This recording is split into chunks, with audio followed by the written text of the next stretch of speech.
साथियों नमस्कार। साथियों, आज का ये वीडियो हमें जियोपॉलिटिक्स के साथ साथ ज़िंदगी के बारे में बहुत कुछ सिखाएगा कि किस तरह से हमें पेशेंस रखना चाहिए, किस तरह से धैर्य के साथ उचित समय पर उचित कदम उठाना चाहिए जिससे सही रिजल्ट सामने आए। हम सब लोग बहुत जल्दी अब हताश हो जाते हैं, निराश हो जाते हैं और हाइपर हो जाते हैं कि जल्दी से ये रिजल्ट क्यों नहीं आ रहे, ऐसा क्यों नहीं हो रहा, वैसा क्यों नहीं हो रहा। लेकिन भारत ने ये दिखाया है जियोपॉलिटिक्स में कि मूव्स कैसे चले जाते हैं। ट्रंप ये बता रहे हैं कि जीवन में क्या नहीं करना होता, और भारत या प्रधानमंत्री मोदी या जयशंकर साहब या डोवाल साहब ये लोग ये बता रहे हैं कि क्या करना होता है। पूरी जियोपॉलिटिक्स ऐसे पलट के भारत की तरफ आ रही है कि आपको यकीन भी नहीं होगा। एक एक करके देखते हैं कि हो क्या रहा है। जैसा कि आप जानते हैं कि आज 26 जनवरी में हमारे रिपब्लिक डे परेड में चीफ गेस्ट थे, यूरोपीय संघ के मेहमान आए हुए थे। वहाँ पर यूरोपीय कमीशन के जो प्रेसिडेंट हैं उर्सुला वॉन डर लेyen ये आई हुई थी, और यूरोपियन काउंसिल के जो अध्यक्ष हैं एंटोनियो कोस्टा वो भी आए हुए थे। तो इन लोगों ने न सिर्फ आज गेस्ट के रूप में शिरकत करी, बल्कि कल मदर ऑफ ऑल डील्स यानी कि भारत की और यूरोपीय संघ की एक फ्री ट्रेड एग्रीमेंट या फ्री ट्रेड डील होने वाली है जो अपने आप जियोपॉलिटिक्स को बदल के रख देगी। साथ ही अब एक चीज पर गौर करना, ट्रंप ने धमकी किसको दी थी? डेनमार्क को, एक तरह से यूरोप को, कि हम ग्रीनलैंड ले लेंगे, ग्रीनलैंड ले लेंगे। ठीक है, ये देखिए इन्होंने कहा कि साहब हम ग्रीनलैंड ले लेंगे। पूरा यूरोप धीरे धीरे धीरे धीरे एक हो गया। ट्रंप ने धमकी दी कि अगर तुम लोगों ने मेरे बीच में टांग अड़ाई तो 10% टैरिफ लगा दूंगा, थोड़े समय बाद 25% कर दूंगा। यूरोप ने आपस में जो भी है मीटिंग वगैरह करी, निर्णय लिया कि अगर ट्रंप ने हम पर टैरिफ लगाया 10% तो हम उल्टा टैरिफ लगा देंगे। यहां अमेरिका फंस गया और बाद में अमेरिका को दबाव में आना पड़ा और ग्रीनलैंड पर कब्जे वाली बात को अभी दबा दिया गया है, ठंडे बस्ते में चली गई है। अब ग्रीनलैंड की बात तो गई, अब नया निशाना बना लिया है फिर से कनाडा को, और जो कनाडा के पीएम हैं उनको अब वापस ट्रंप पीएम के तौर पर संबोधन नहीं कर रहे हैं बल्कि इन्हें गवर्नर कह रहे हैं। क्योंकि आपको पता है कि अमेरिका में 50 राज्य हैं और हर राज्य का मुखिया गवर्नर होता है। तो जब ट्रंप आए भी नहीं थे सत्ता में, तब से यहाँ के प्राइम मिनिस्टर को बार बार गवर्नर कह करके बुलाते थे कि जब मैं सत्ता में आ जाऊंगा तो इसको यूएस में मिला लूंगा और ये हमारा 51वां स्टेट हो जाएगा। तो इस तरह से ये फिर से इस पीएम को गवर्नर कहकर के बुलाने लगे हैं, और अब कनाडा के ऊपर खतरा मंडरा रहा है कि बेटा तुम्हारा नंबर है, तुम तो ईयू का सदस्य भी नहीं हो, तुम कहाँ जाओगे बच के, और तुम तो अमेरिका के साथ संधि किए हुए हो, चाहे मैक्सिको हो, कनाडा हो, इन सब ने संधि की हुई है कि आपस में ही लेन देन करेंगे। तो कनाडा फंसता नजर आ रहा है। तो एक चीज देखिए, यूरोपीय यूनियन फंसा ग्रीनलैंड के संदर्भ में, तो उसने अब तय कर लिया कि ठीक है हम भारत के साथ डील कर लेंगे, हम अमेरिका के चक्कर में ज्यादा पड़ेंगे तो ये फिर धमकाएगा एक समय के बाद।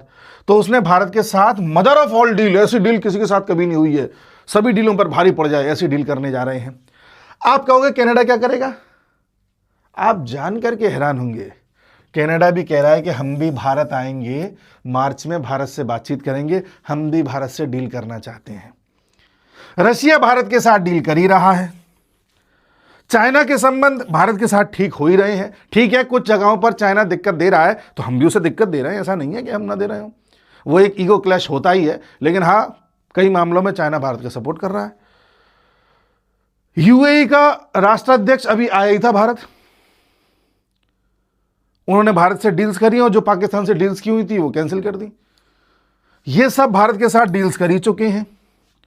भारत ने G20 में अफ्रीकन यूनियन को शामिल करवा के इन सबको अपने पक्ष में ले ही लिया है। इजराइल भारत के साथ है ही। इससे ज्यादा आपको क्या चाहिए जियोपॉलिटिक्स में या डिप्लोमेसी में? अभी भी आपको लगता है कि भारत की डिप्लोमेसी फेल है, तो मैं क्या कहूं। कुछ टीचर लोग वीडियो बना करके बोलते हैं कि भारत के अड़ोसी पड़ोसियों से बन नहीं रही है, भारत की डिप्लोमेसी अच्छी नहीं चल रही। उन्हें बताए कोई जाके भैया डिप्लोमेसी होती क्या है। एक चीज और देखिए, तेवर देखिए। अब तेवर, मैंने पेशेंस की बात करी, पेशेंस पर मैं दोबारा आऊंगा, पहले तेवर दिखाता हूं। ये रहे तेवर। इस तस्वीर को याद कीजिए, जब ट्रंप ने, ये स्वेरिंग इन सेरेमनी है इनकी, जब ट्रंप जैसे पधारे, इन्होंने कुछ कहा तो सब लोग खड़े होकर ट्रंप के लिए ताली बजा रहे, सब ताली बजा रहे थे। ये वीडियो अवेलेबल है, आप देख लेना इंटरनेट पर। सब खड़े हो गए थे केवल एक व्यक्ति को छोड़ करके, एस जयशंकर साहब। उस वीडियो को देख करके हम भी हैरान हुए। आप भी साथियों, या हम और आप कभी भी कहीं जाते हैं ऐसी जगह पर जहां बहुत सारे लोग बैठे हैं और सब खड़े होकर ताली बजाएं, तो हम भी फिर शर्म के मारे या फ्लो में खड़े हो ही जाते हैं कि चलो ठीक है, सब बजा रहे हैं हम भी बजा लेते हैं। सोचिए आप यूएस में गए हुए हैं, यूएस का राष्ट्रपति चुन करके आया है, पहला भाषण दे रहा है, स्वेरिंग इन हो रही है, सब खड़े हो रहे हैं, पूरी दुनिया के बड़े बड़े नेता आकर के खड़े हो रहे हैं, और केवल जयशंकर साहब बैठे हुए थे, मुस्कुरा रहे थे।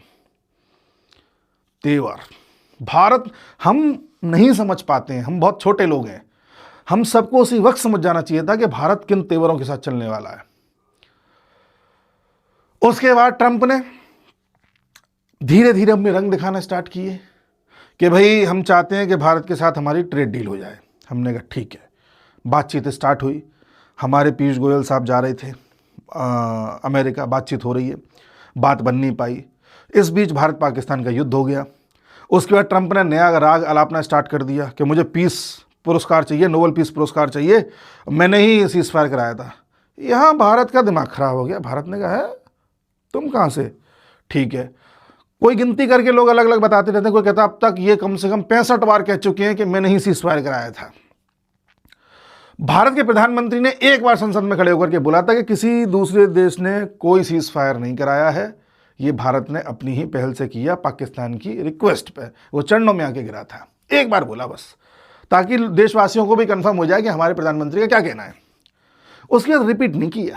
ट्रंप की तरह नहीं है कि हर गली मोहल्ले जाकर के एक ही बात कह रहे हैं। ये अंतर है। देश के सबसे शक्तिशाली नेता के राष्ट्रपति की एक कोई बात जो बार बार वो कही जा रहा है, और एक देश का दुनिया का एक ऐसा देश जो अब धीरे धीरे महाशक्ति की ओर बढ़ रहा है। दोनों की अप्रोच देखिए।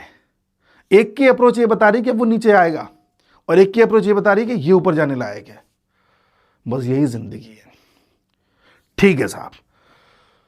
फिर अमेरिका और इंडिया के ट्रेड डील की बात आगे बढ़ने लगी। अमेरिका ने कहा कि हम चाहते हैं कि हमारे डेयरी उत्पाद भारत में बिकें। भारत ने कहा हम तुम्हारे दूध, दही, मक्खन नहीं ले पाएंगे। उन्होंने कहा क्यों नहीं ले पाओगे? भारत ने कहा इसलिए नहीं ले पाएंगे क्योंकि जिस गाय और भैंस का प्रोडक्ट तुम हमको दे रहे हो, उन गाय भैंस को जो तुम प्रोडक्ट खिलाते हो उसमें नॉन वेजिटेरियन चीज़ें भी शामिल हैं, मांस मच्छी मांस वास भी शामिल है। हम ऐसी चीज़ें नहीं एक्सेप्ट कर सकते। और दूसरी बात, हम तुम्हारा माल ले लेंगे अगर, तो फिर हमारे जितने भी डेयरी प्रोडक्ट वाले किसान हैं या पशुपालक हैं उनका क्या होगा? अमेरिका ने कहा हम जीएम क्रॉप्स देना चाहते हैं आपको। हमने कहा आपके कोई मॉडिफाइड क्रॉप्स हमें नहीं चाहिए, हमको बीमारियाँ और हो जाएंगी, उससे डायबिटीज़ हो जाएगी, तमाम तरह की बीमारियाँ लग जाएंगी, हमें नहीं चाहिए। और प्लस हम तुमसे ले भी लेंगे तो फिर हमारे किसानों का कौन खरीदेगा? इसी चक्कर में तो हम आरसीईपी से बाहर आए थे। आरसीईपी ऐसा ही एक फ्री ट्रेड एग्रीमेंट था जिससे हम बाहर आ गए थे, 2019 में आए थे। इस फ्री ट्रेड एग्रीमेंट में ये आसियान के 10 देश शामिल थे, ऑस्ट्रेलिया शामिल था, न्यूजीलैंड शामिल था, जापान था, साउथ कोरिया था, चाइना था, ये देश थे, है ना। टोटल 15 देश थे आई थिंक, अब गिन लेना जितने भी हैं ये। तो हम उस पूरे ग्रुप से बाहर इसलिए आ गए थे क्योंकि उसमें रहते तो हमें फ्री ट्रेड एग्रीमेंट चाइना से करना पड़ जाता इनडायरेक्टली उस ग्रुप के माध्यम से। और उसकी आड़ में चाइना क्या करता, अपने यहाँ का जितना भी कूड़ा करकट है, जो रिजेक्टेड माल है, वो हमारे यहाँ डंप कर देता। तो फिर हमें नुकसान होता उससे। पता चला कोई घड़ी हमारे देश में बन रही है, 1000 रुपये की बिक रही है, और चाइना के यहाँ कोई रिजेक्टेड घड़ी है जो अभी इंडिया में आ रही है तो 300 रुपये में आ रही है, उसके बाद पता चला 150 में आ रही है, फिर हमारी तो कोई खरीदेगा ही नहीं। तो वो वाली बात है। तो इस चक्कर में हम बाहर आ गए थे। वो बात अलग है, हमने ऑस्ट्रेलिया से फ्री ट्रेड एग्रीमेंट अलग से कर लिया है, न्यूजीलैंड से कर लिया है, और इनसे भी कर लिया है, जापान से भी कर लिया है शायद, कंफर्म नहीं हूँ। तो हम अपनी जुगाड़ बना लेते हैं। तो मैं क्या कह रहा था कि हाँ, पहले अमेरिका ने धमकाया सीज फायर के नाम पर, फिर धमकाया कि जो है अगर आपने हमसे ट्रेड डील नहीं करी तो हम टैरिफ लगा देंगे। पहले टैरिफ की बात वहाँ से आई, फिर ट्रेड डील पर हमने कहा नहीं नेगोशिएशन चल रहे हैं, ठीक है चलते रहे। उसके बाद बोलता अरे तुम तो रशिया से तेल ले रहे हो, हम तेल पर लगाएंगे टैरिफ, तुम रशिया से तेल लेना बंद करो अन्यथा टैरिफ लगा देंगे। हमने कहा अच्छा जी लगा दो। फिर उन्होंने कहा कि साहब और टैरिफ लगाएंगे, हमने कहा लगा दो। टैरिफ लगा के 50% कर दिए। अभी भी हमारे देश के अन्य नेताओं को, अन्य पॉलिटिशियंस को, लोगों को ये लग रहा होगा कि अब तो यार टैरिफ भी लग गया, सीज फायर की भी कह रहा है, अब तो भारत को झुकना ही पड़ेगा, अब तो भारत फंस गया। उधर ट्रम्प कहता है कि भारत की इकोनॉमी डेड इकोनॉमी है। हमारे यहाँ नेता विपक्ष उस बात को चिल्लाने लगते हैं कि हाँ ट्रम्प कह रहे हैं, गलत क्या कह रहे हैं। देखो, हमारे देश में एक नेता विपक्ष थे जो ट्रम्प की बात को सच मान करके उसके सुर में सुर मिला रहे थे। बाकी सब धैर्य रखे हुए हैं, करने दो ट्रम्प को, कहाँ तक जाएगा। सोचो, जियो पॉलिटिक्स के जितने भी बड़े बड़े धुरंधर हैं जो फॉरेन पॉलिसी बनाते हैं, जो जयशंकर साहब टाइप के लोग हैं, किस लेवल का सोचते होंगे ना। पता था कि अमेरिका कहाँ जाकर के नीचे गिरेगा, हमने कहा कर ले। आज एक खबर आई है, देखो सीज फायर की बात चला रहा था, टैरिफ लगा दिया, फिर रशिया से तेल को लेकर के विवाद करता रहा, फिर इंडिया की इकोनॉमी डेड इकोनॉमी लेकर के बैठा रहा। बीच बीच में ये प्रधानमंत्री मोदी को बुलाता था ट्रंप। प्रधानमंत्री मोदी कनाडा जा रहे हैं, कनाडा से भारत वापस आ रहे हैं, बीच में बोलता है कि यहाँ होते हुए चले जाना, मोदी जी नहीं गए। फिर इसने कॉल किया, बात नहीं करी, बीच में ये भी हुआ है, ठीक है। इन सब के बीच ट्रेड डील की बात चल रही है लगातार अमेरिका से, लेकिन बात बन नहीं पा रही है। लोगों को लग रहा था कि भारत नहीं बनने दे रहा है बात। आज एक चीज सामने आई है, वो देखिए। टेड क्रूज नाम के व्यक्ति हैं, ये सीनेटर हैं, जैसे हमारे यहाँ राज्यसभा के सदस्य होते हैं ऐसे ही है, रिपब्लिकन पार्टी के हैं, जिस पार्टी का ट्रम्प है उसी पार्टी के हैं। इनका ऑडियो लीक हुआ है। ऑडियो में बहुत सारे लोगों की बातें हैं एक्चुअली। उसमें यह पता चला है कि भारत के साथ ट्रेड डील न हो पाने के जो कारण हैं वो भारत की तरफ से नहीं है, अमेरिका की तरफ से ही है। अमेरिका में ये जेडी वेंस, ट्रम्प चचा और पीटर नवारो, जो ट्रम्प चचा के पॉलिटिकल एडवाइजर हैं, इकोनॉमिक एडवाइजर भी हैं, ये तीनों लोग नहीं चाहते थे कि डील हो। कभी ये मना करता था, कभी ये मना करता था, कभी पीटर नवारो मना करता था। पीटर नवारो का कहना यह था कि किसी भी देश के साथ अगर हमारा ट्रेड डेफिसिट है तो हमें उसके साथ ट्रेड डील नहीं करनी चाहिए, हमें पहले उस देश को प्रेशराइज करना चाहिए टैरिफ लगा करके। जब वो घुटनों पे आ जाएगा तब हम अपनी शर्तों पर ट्रेड डील करेंगे। आप समझ गए? आप कहोगे ये ट्रेड डेफिसिट क्या बोल दिया आपने। देखिए, ये पहले मैं हटाऊं, फिर मैं आपको बताता हूं ये हो क्या रहा है। ट्रेड डेफिसिट का मतलब ये होता है कि हम यूएसए को बेचते ज़्यादा हैं, इससे मंगाते कम हैं। मान लो हम बेचते हैं $100 का, मान लो एग्जाम्पल, और मंगवाते हैं मान लो $60 का। तो हम बेच ज़्यादा रहे तो मंगवा कम रहे, तो फ़ायदा हमें हो रहा है। वो ये नहीं चाहता था पीटर नवारो। पीटर नवारो ये कहता है कि बेचो ज़्यादा, खरीदो कम, तब ट्रेड डील करेंगे, और तब तक सामने वाले देश को सबक सिखाने के लिए टैरिफ लगा दो। तो ये टैरिफ बाजी वहां से आई है। तो पीटर नवारो इस फिलॉसफी पे चल रहा था। उसे लग रहा था भारत झुकता हुआ आएगा, और ये बात इसने कही भी थी, देखना एक टाइम के बाद भारत घुटनों के बल झुकता हुआ आएगा। जेडी वेंस का कहना यह था कि हमें टैरिफ लगाने चाहिए, इसलिए लगाने चाहिए क्योंकि बाहर से आने वाली चीजों को इतना महंगा करवा दो। टैरिफ का मतलब क्या है? जो चीज पहले $100 की जा रही थी, अब टैक्स लगा दो उस पर, $150 की पहुंचेगी, तो बाहर की चीज लोग खरीदेंगे ही नहीं। तो फिर क्या करो, मेड इन अमेरिका, अमेरिका में बनवाओ। तो वो मागा की फिलॉसफी को लेकर चल रहा था, मेक अमेरिका ग्रेट अगेन वाली, कि सारे प्रोडक्ट अमेरिका में ही बनाओ। ये वेंस चाहता था, ये कहीं ना कहीं ट्रंप भी चाहता था। अच्छा, ट्रंप भारत को पसंद करता है, प्रधानमंत्री मोदी को बहुत पसंद करता है, लेकिन ट्रंप का बिजनेस बीच में आ जाता है, जिसकी वजह से उसका लफड़ा हो जाता है। तो ये ऑडियो आज सामने आ गई है, 10 मिनट की है, उसमें ही बात खुल के आई है कि यहीं के 3 लोग नहीं चाहते थे कि ट्रेड डील हो, ये चाहते थे भारत झुके पहले। और हमारे देश में कुछ लोग ये कह रहे थे कि भारत देखो अमेरिका के साथ संबंध नहीं बना पा रहा है। और हम ये बात शुरू से कह रहे थे, हम मतलब भारत ये बात शुरू से कह रहा था कि देखो अमेरिका की तरफ से दिक्कतें आ रही हैं, पर कोई मानता नहीं था। भारत ने कहा सब्र रखते हैं, धीरे धीरे सब खुलेगा। भारत को यह भी आइडिया था कि ये अमेरिका धीरे धीरे अपनी गुंडागिर्दी के चलते इससे भी बिगाड़ेगा, इससे भी बिगाड़ेगा, इनसे भी बिगाड़ेगा, इससे भी बिगाड़ेगा, इनसे भी बिगाड़ेगा। और भारत इंतजार कर रहा था कि पहले तो सबसे बिगाड़ ले, क्योंकि जब सबसे बिगड़ जाएगा तो सबका बाजार बिगड़ जाएगा, और फिर सबको जब बाजार साधना होगा अपना। इससे मेरा मतलब यही है, ये दोनों एक ही चीज है। और सब इनको जब बाजार साधना होगा तो ये ले दे के आएंगे इंडिया चाइना के पास ही, आने को रशिया के पास भी आ सकते हैं, पर वही है ना, रशिया से खतरा होता है। फिर ये आएंगे इंडिया चाइना पे, क्योंकि चाइना मैन्युफैक्चरिंग हब है, पॉपुलेशन भी है चाइना पे, और इंडिया बहुत बड़ा बाजार है, जाएंगे कहां?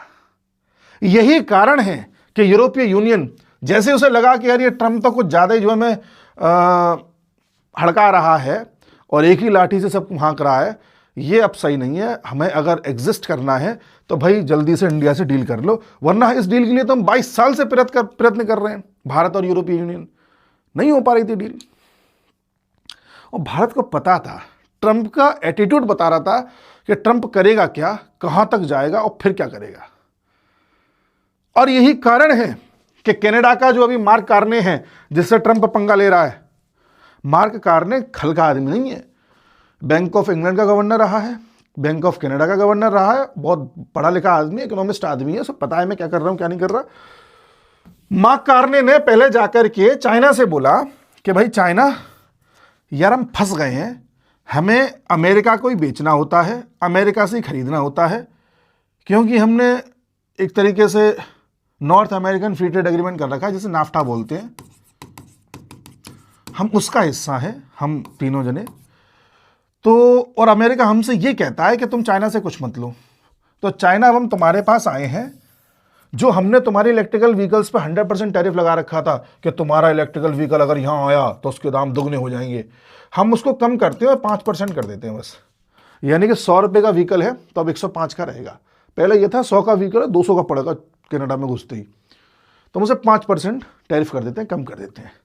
चाइना ने कहा ठीक है, तुम्हारे यहाँ से जो बीज आता है, हमने पहले उसे 85% टैरिफ लगा रखा था, 15% कर देते हैं। इस बात पर ट्रंप और चढ़ गया कि अच्छा चाइना से जाके बातचीत। उसके बाद अभी दावोस में, स्विट्जरलैंड में वर्ल्ड इकोनॉमिक फोरम की मीटिंग हो रही थी। तमाम तरह के यूरोप के नेता लोग भाषण दे रहे थे, अमेरिका के ट्रंप चचा भी दे रहे थे। ट्रंप चचा से पहले कनाडा के मार्क कार्ने ने भाषण दे दिया, और मार्क कार्ने ने कह दिया कि हम सभी को किसी से डरने की आवश्यकता नहीं है, बड़ी शक्तियां हमेशा छोटे देशों को दबाती हैं, छोटे देशों को फिर दबना भी पड़ता है, लेकिन जो मिडिल के देश हैं, जो मध्य एवरेज देश हैं, उन सबको साथ आकर के उन बड़ी शक्तियों के खिलाफ खड़े होना चाहिए। जोश भर दिया उसने। यहां से ट्रंप चचा का ईगो और वो हो गया कि यार तू बड़ा चौधरी बनना है, एक तो चाइना हो आया, ऊपर से यहाँ चौधरी बनना है, तू बड़ा लोगों को संगठित कर रहा है, अभी रुक। ट्रंप चचा फिर भाषण देने आए तो झाड़ दिया उन्होंने कि कनाडा भूल गया कि कनाडा एग्जिस्ट यूएसए की वजह से कर रहा है, तो वो भाषण दिया ही दिया। उसके बाद जब ट्रंप चचा वापस यहाँ आ गए तो अपने ट्रुथ सोशल पे लिखते हैं कि कनाडा के गवर्नर मार्क कार्ने ने अगर चाइना के साथ फ्री ट्रेड एग्रीमेंट किया तो मैं 100% टैरिफ लगा दूंगा कनाडा पे। फिर इसने ये कहा कि मैं भाई चाइना के साथ फ्री ट्रेड एग्रीमेंट नहीं कर रहा। फ्री ट्रेड एग्रीमेंट का मतलब ये होता है कि लगभग सब 90 से 95 प्रोडक्ट पे कुछ भी टैरिफ नहीं लगेगा, कोई टैक्स नहीं लगेगा, आने दो सीधे सीधे, हम भी खरीद रहे हैं तुम भी खरीदो हमारा। तब मार्क कार्ने ने आज कहा कि भाई ऐसा नहीं है, कहां है, हाँ, मार्क कार्ने ने यह कहा है कि हम ऐसा नहीं है कि चाइना के साथ 100% एफटीए करने जा रहे हैं, ऐसा कुछ भी नहीं है, बट हाँ हम ये देखने जा रहे हैं कि हम क्या कर सकते हैं कनाडा के लिए। और मार्क कार्ने ने अपने देशवासियों से कहा, कनाडा के पीएम ने अपने देशवासियों से कहा कि बाय कैनेडियन बी कैनेडियन, यानी कि कनाडा की बनी हुई चीजें खरीदो, कैनेडियन बनो। वही वाली बात है जो प्रधानमंत्री मोदी 2020 में कह रहे थे, आत्मनिर्भर भारत, भारत में बनाओ, भारत का खरीदो। और मेक इन इंडिया तो 2015 में ले आए थे, जिसका राहुल गांधी मजाक उड़ाए थे, तो बब्बर शेर है, ये तो फुस हो जाएगा, पता नहीं क्या क्या बोल रहे थे। तो जो भारत आज के 10-11 साल पहले शुरू कर चुका था, 2020 में उसमें थोड़ा धक्का दे चुका था, उसमें बल दे चुका था, वो चीज़ अब ये लोग सोच रहे हैं। कनाडा पर कैपिटा इनकम के हिसाब से पूरी दुनिया में तीसरा सबसे अमीर देश है, ओवरऑल इकोनॉमीज के हिसाब से 10वें नंबर पे आता है, बहुत अमीर देश है, अच्छे खासे रिसोर्सेज कनाडा के पास हैं। कनाडा को हल्के में मत लीजिए आप। देखिए, जो यूएसए का ऑयल और गैस आता है मुख्यतः वो कनाडा से आता है। कनाडा ऑयल और नेचुरल गैस के एक्सपोर्ट में काफ़ी हद तक आगे है, मेटल और मिनरल में, फूड में भी है, transportation, electrical machines, organic and inorganic materials, इन सब में बहुत आगे है। यूरेनियम, जिससे न्यूक्लियर एनर्जी बनती है, यूरेनियम के उत्पादन में कनाडा दुनिया में दूसरे नंबर पर है। जी हाँ। और गोल्ड के मामले में, जिस गोल्ड की मैं बात करता हूँ कि शिफ्ट हो रहा है वेस्ट से ईस्ट की तरफ, गोल्ड के भंडार के मामले में और उत्पादन में भी दुनिया में 5वें नंबर पर है। डायमंड के उत्पादन में 3रे नंबर पर है। और आयरन ओर के रिजर्व्स के मामले में, लौह अयस्क के भंडार के मामले में दुनिया में 8वें नंबर पर है। तो आप इसे हल्के में मत लीजिए। इसीलिए मैं कह रहा हूं कि कनाडा, अच्छा कनाडा क्या कह रहा है? कनाडा ये कह रहा है कि हम भारत जाएंगे मार्च में और बात करेंगे पीएम मोदी से, भारत के साथ डील्स करेंगे। किसकी डील करेंगे? देख लीजिए, एनर्जी, ऑयल और गैस, यूरेनियम भी, क्रिटिकल मिनरल्स जिस पर नज़र ट्रंप की थी ग्रीनलैंड में, एंड इमर्जिंग टेक्नोलॉजीज, वो तो खैर अलग बात है। मतलब जिस चीज़ को ट्रंप छीन के लेना चाह रहे हैं, वो चीज़ दूसरे देश भारत में आकर के खुद परोस रहे हैं कि ले लीजिए हमसे, हमारे पास बहुत पड़ा है। This is called diplomacy. इसलिए मुझे गर्व है भारत पर। कितनी शांति से, चाणक्य की नीति के अनुसार, धैर्य के साथ, पेशेंस के साथ भारत खेला। और आज देखो देश खुद चल के आ रहे हैं कि प्लीज़ हमारे साथ डील कर लीजिए, वरना ट्रंप हमें खा जाएगा। भारत कह रहा अच्छा डील करना तो चलो चलो देखते हैं यार, डील वील का थोड़ा देखते हैं, खाना वाना खा लें फिर करते हैं। भारत का ये एटीट्यूड है। सोचिए, दुनिया के बड़े बड़े देश झुक के आ रहे हैं। पेशेंस इतनी बड़ी चीज़ होती है। पेशेंस और टाइमिंग, आप अगर राइट टाइम पर राइट काम करते हैं, दैट मैटर्स। बल्लेबाज जब खेल रहा होता है, उसने बल्ला अगर फ्रैक्शन ऑफ सेकंड पहले चला दिया या फ्रैक्शन ऑफ सेकंड लेट चलाया तो मज़ा नहीं आएगा, कैच आउट हो जाएगा। बस उसे उसी टाइम पर उसी जगह पर बल्ला चलाना होता है जिससे छक्का जा सके। वो भारत कर रहा है। और बल्लेबाज कई बार तेवर आते ही दिखा देता है। वीरेंद्र सहवाग, रोहित शर्मा 2 बॉल पर लगातार 2 चौके मारो, तेवर दिख जाते हैं कि अलग मूड में आया है। वो हमारे जयशंकर साहब पहले दिखा चुके हैं। ठीक है, तो मैंने अब जो बताई थी ना अभी कि मार्क कार्नी ने कहा है कि हम चाइना के साथ कोई फ्री ट्रेड डील नहीं कर रहे हैं, बट हाँ ये है कि कुछ टैरिफ कम ज़्यादा कर रहे हैं जिससे हमारी ट्रेड हो सके। ट्रंप को इसमें भी दिक्कत है और ट्रंप वो धमकी दे ही रहा था कि मैं 100% टैरिफ लगा दूंगा। अच्छा, आप लोग कहेंगे कि यूएस और यूरोपीय यूनियन में कितना ट्रेड होता है? तो यूएस और यूरोपीय यूनियन में, यानी कि इन दोनों में, इनमें और इनमें ट्रेड होता है गुड्स और सर्विसेज का लगभग 975.5 बिलियन डॉलर्स। अच्छा खासा ट्रेड है। और यूएस और कनाडा के बीच में लगभग 1 ट्रिलियन के आसपास होता है। कहाँ गया? गुड्स और सर्विसेज दोनों मिला के है ना, 1 ट्रिलियन के आसपास होता है। ये टोटल गुड्स का रहा है 761 बिलियन डॉलर्स 2024 में। ठीक है, और अगर हम टोटल की बात करें तो टोटल अभी मिल नहीं रहा, पता नहीं कहाँ लिखा है, बट वो ये 1 ट्रिलियन के आसपास है, 900 बिलियन डॉलर के आसपास है। तो अच्छा खासा ट्रेड है कनाडा के साथ भी और यूरोपीय यूनियन के साथ भी। ये दोनों देश अपने ट्रेड को अब डाइवर्ट कर रहे हैं, जो भारत पहले ही कर चुका है। तो इस तरह से जियोपॉलिटिक्स चल रही है। गर्व कीजिए कि हम भारत में हैं, गर्व कीजिए कि दुनिया बदल रही है, और गर्व कीजिए कि यूएस के राष्ट्रपति ट्रंप चचा हैं। मिलते हैं अगले वीडियो में, तब तक के लिए नमस्कार।